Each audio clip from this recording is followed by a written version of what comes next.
History is in the process of being made at the Vatican, where 133 cardinals are now taking part in selecting the next pope to lead the world's 1.4 billion Catholics. The start of the conclave comes less than 3 weeks after the death of Pope Francis. CBS 19's Jesus Martinez has the latest.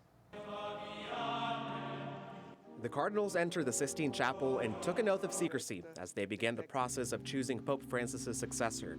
In the final mass before the conclave began, the dean of the College of Cardinals reminded them to set aside any personal opinions and elect a pope who can see unity in diversity.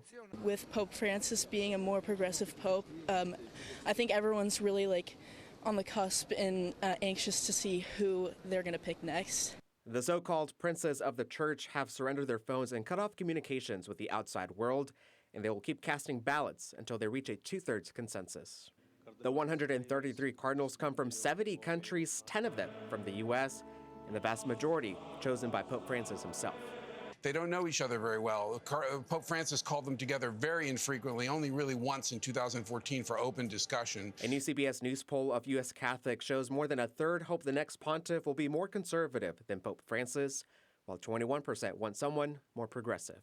I would love as a Catholic to see more female in intervention in all parts of the service. The church does not need to fit the age. That's why it's 2,000 years old.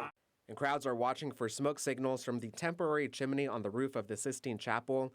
Black smoke means no decision. White smoke means a new pope and a new path for the world's 1.4 billion Catholics. For CBS 19, I'm Jesus Martinez. Pope Francis was elected on the 5th ballot in 2013. Pope John Paul II needed 8 rounds of voting.